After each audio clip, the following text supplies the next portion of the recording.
नमस्कार मित्रांनो, आपण सर्वांचे पुन्हा एकदा स्वागत आहे रोजगार मराठी या यूट्यूब चॅनलवरती। तर मित्रांनो, आजच्या व्हिडिओमध्ये आपण इलेक्ट्रिकल क्वेश्चन्स 381 ते 400 बघणार आहोत। इम्पॉर्टंट एमसीक्यू ची प्लेलिस्ट व्हिडिओच्या डिस्क्रिप्शन बॉक्समध्ये उपलब्ध आहे, त्या ठिकाणी जाऊन इतरही व्हिडिओ तुम्ही बघू शकता। तत्पूर्वी आपण सर्वांना विनंती आहे की जर तुम्हाला आमच्या चॅनलवरचे व्हिडिओ आवडत असतील तर नक्कीच तुम्ही आमच्या व्हिडिओला लाईक करा, मित्रांबरोबर शेअर करा। त्याचप्रमाणे चॅनलला सबस्क्राइब करायला विसरू नका। तसेच व्हिडिओच्या खाली असलेल्या बेल आयकॉनला सुद्धा तुम्ही क्लिक करा, जेणेकरून आम्ही प्रसिद्ध केलेली माहिती तुमच्यापर्यंत योग्य वेळेमध्ये पोहोचू शकेल। चला तर मित्रांनो, प्रश्नाकडे वळूया। पहिला प्रश्न आहे, how electricity produced in solar panel, म्हणजे सौर पॅनल मध्ये वीज कशी निर्माण होते। या प्रश्नाचं अचूक उत्तर आहे while sunlight strike on photovoltaic cell, म्हणजे फोटोव्होल्टेइक सेलवर सूर्यप्रकाश पडत असताना। अशा पद्धतीने सोलर प्लांट तुम्ही बघितले असेलच। वीज निर्मिती कशी होते याविषयी आपण इंग्रजी आणि मराठीमध्ये एकदा वाचून घेऊ। Solar panels are usually made from silicon or another semiconductor material installed in a metal panel frame with a glass casing.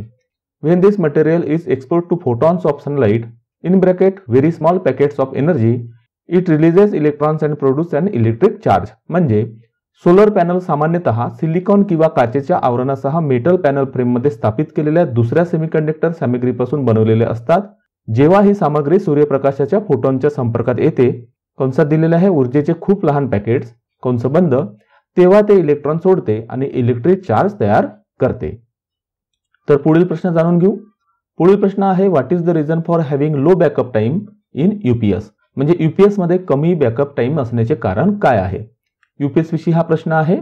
या प्रश्नाचं अचूक उत्तर आहे ampere our capacity of battery is not sufficient, म्हणजे बॅटरीची एम्पियर तास कॅपॅसिटी म्हणजे ampere तास क्षमता पुरेशी नाही, या कारणाने यूपीएस मध्ये कमी बॅकअप टाइम असतो।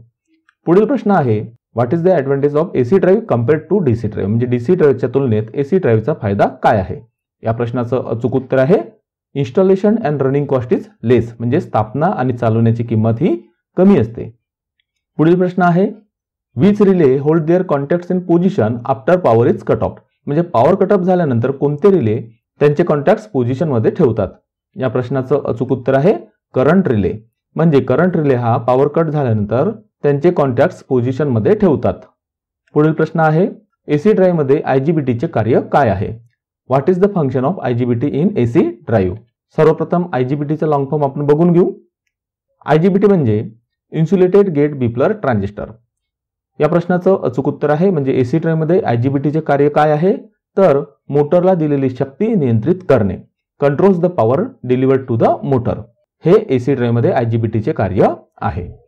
पुढील प्रश्न आहे, what causes the terminal voltage of a alternative reduce if the load increase, म्हणजे लोड वाढल्यास अल्टरनेटिव्हचे टर्मिनल व्होल्टेज कशामुळे कमी होते। या प्रश्नाचं अचूक उत्तर आहे आर्मेचर रेझिस्टन्समुळे, म्हणजे लोड वाढल्यास अल्टरनेटरचे टर्मिनल व्होल्टेज आर्मेचर रेझिस्टन्समुळे कमी होते। पुढील प्रश्न आहे, संपूर्ण लोडसह यूपीएस ट्रिप करण्याचे कारण काय आहे, म्हणजे what is the reason for tripping the UPS with full load. या प्रश्नाचं अचूक उत्तर आहे चुकीची overload setting, incorrect overload setting, म्हणजे यूपीएस मध्ये जर ओव्हरलोडची जी सेटिंग आहे ती जर चुकीची असेल तर पूर्ण लोडवरती म्हणजे संपूर्ण लोडवरती यूपीएस हा ट्रिप होतो। पुढील प्रश्न आहे, what is the reason of using shielded cable for connecting low level signal circuits in DC drives, म्हणजे डीसी ड्राईव्ह मध्ये लो लेवल सिग्नल सर्किट जोडण्यासाठी शिल्डेड केबल वापरण्याचे कारण काय आहे। या प्रश्नाचं अचूक उत्तर आहे विद्युत हस्तक्षेप दूर करते, म्हणजे इलिमिनेट द इलेक्ट्रिकल इंटरफेरेन्स। पुढील प्रश्न आहे, जर प्रकाशाची तीव्रता जास्त असेल तर सौर सेलचे आउटपुट व्होल्टेज किती असेल। What is the output voltage of a solar cell if light intensity is high. या प्रश्नाचं अचूक उत्तर आहे आउटपुट व्होल्टेज वाढेल। जर प्रकाशाची तीव्रता ही जास्त असेल तर सौर सेलचे आउटपुट व्होल्टेज हे वाढेल। पुढील प्रश्न आहे, what is the advantage of non conventional power generation, म्हणजे अपारंपरिक वीज निर्मितीचा फायदा काय आहे। या प्रश्नाचं अचूक उत्तर आहे प्रदूषण कमी होते, म्हणजे अपारंपरिक वीज निर्मितीचा जर वापर केला तर त्यामुळे प्रदूषण हे कमी होते। पुढील प्रश्न आहे, या इन्सुलेटरचे नाव काय आहे। तुम्ही बघू शकता फोटोमध्ये आपल्याला इन्सुलेटर दिसत आहे, तर या इन्सुलेटरचं नाव काय आहे। ऑप्शन या ठिकाणी वाचू शकता, stay insulator, shackle insulator, suspension insulator आणि सिंगल सेट पिन इन्सुलेटर। तर या ठिकाणी आपण बघू शकतो की याला एकच प्लेट आपल्याला या ठिकाणी दिसत आहे, म्हणून या इन्सुलेटरचे नाव आहे सिंगल सेट पिन इन्सुलेटर। पुढील प्रश्न आहे, what is the name of the atomic material used for nuclear fusion in nuclear power station. म्हणजे अणुऊर्जा केंद्रात आण्विक विखंडनासाठी वापरल्या जाणाऱ्या अणुपदार्थाचे नाव काय आहे. या प्रश्नाचं अचूक उत्तर आहे थेरियम. अणुऊर्जा केंद्रात आण्विक विखंडनासाठी थेरियम या अणुपदार्थाला वापरलं जातं. पुढील प्रश्न आहे अपारंपरिक ऊर्जा स्रोताचा फायदा काय आहे. What is the advantage of non conventional energy source. तर या प्रश्नाचं अचूक उत्तर आहे हरितगृह परिणाम टाळला जातो, म्हणजे green house effect is avoided. तुम्हाला याविषयी कल्पना असेलच ग्रीन हाऊस इफेक्ट काय आहे. कारण ग्रीन हाऊस इफेक्टमुळे आपल्या पर्यावरणाला किंवा आपल्या पृथ्वीला धोका निर्माण होतो आणि अपारंपरिक ऊर्जा स्रोताचा उपयोग जर केला तर त्यामुळे हरितगृह परिणाम म्हणजे ग्रीन हाऊस इफेक्ट हे टाळल्या जातात. पुढील प्रश्न आहे what is the function of turbine used in tidal power generation. म्हणजे भरती ओहोटीच्या वीज निर्मितीमध्ये वापरल्या जाणाऱ्या टर्बाइनचे कार्य काय आहे. तर या प्रश्नाचं अचूक उत्तर आहे converts potential energy into kinetic energy. म्हणजे पोटेन्शियल एनर्जीला कायनेटिक एनर्जीमध्ये रूपांतरित करणे हे टर्बाइनचे कार्य असते. पुढील प्रश्न आहे लो व्होल्टेज म्हणजे कमी दाब कोणत्या व्होल्टेजला म्हटलं जातं. ऑप्शन या ठिकाणी तुम्ही वाचू शकता 230 व्होल्टेजपेक्षा कमी, 240 व्होल्टेजपेक्षा कमी, 250 व्होल्टेजपेक्षा कमी आणि 260 व्होल्टेजपेक्षा कमी. तर या प्रश्नाचं अचूक उत्तर आहे लो व्होल्टेज म्हटलं जातं 250 व्होल्टेजपेक्षा कमी व्होल्टेजला. पुढील प्रश्न आहे अंडरग्राउंड केबलमध्ये कोर हा कशापासून बनवलेला असतो. या प्रश्नाचं अचूक उत्तर आहे ॲल्युमिनियम ऑर कॉपर. म्हणजे ॲल्युमिनियम किंवा कॉपर पासून अंडरग्राउंड केबलचे कोर बनवलेले असतात. आपण या ठिकाणी बघत आहोत ही एक केबल आहे आणि या ठिकाणी 5 नंबरला दिलेला आहे बंडल्ड कंडक्टर आणि 4 नंबरला दिलेला आहे कोर इन्सुलेशन. तर या ठिकाणी हे जे बंडल कंडक्टर आहे म्हणजे कंडक्टरचा बंडल आहे आणि त्यावरती जे इन्सुलेशन आहे यालाच आपण कोर सुद्धा म्हणतो.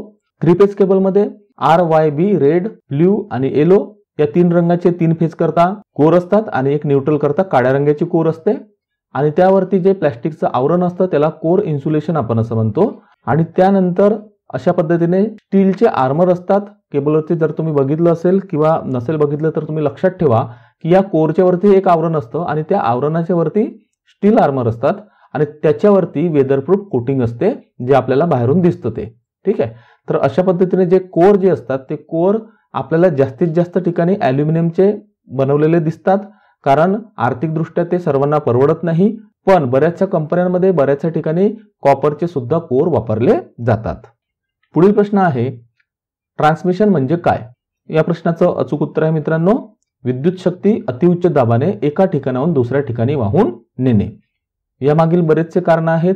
या कारणाने विद्युत शक्ती ही हाय व्होल्टेजने एका ठिकाणाहून दुसऱ्या ठिकाणी वाहून नेले जाते आणि त्यानंतर ती स्टेप डाऊन करून ट्रान्सफॉर्मरच्या मदतीने स्टेप डाऊन करून जेवढ्या व्होल्टेजची आवश्यकता आहे तेवढ्या व्होल्टेजच्या रूपाने ग्राहकापर्यंत पोहोचवली जाते. तर हा जो अतिउच्च दाब म्हणजे हाय व्होल्टेजने जे वीज एका ठिकाणाहून दुसऱ्या ठिकाणी वाहून नेले जाते त्यालाच ट्रान्समिशन असे म्हटले जाते. पुढील प्रश्न आहे 3 फेज इंडक्शन मोटर 2 फेज सप्लायवर चालवली तर काय होईल. या प्रश्नाचं अचूक उत्तर आहे मोटार जळून जाईल. म्हणजे 3 फेज इंडक्शन मोटर 2 फेजवर जर चालवली तर मोटार ही जळून जाईल. पुढील प्रश्न आहे कोणत्या करंटला अल्टरनेटिंग करंट असे म्हणतात. हा बेसिक प्रश्न आहे.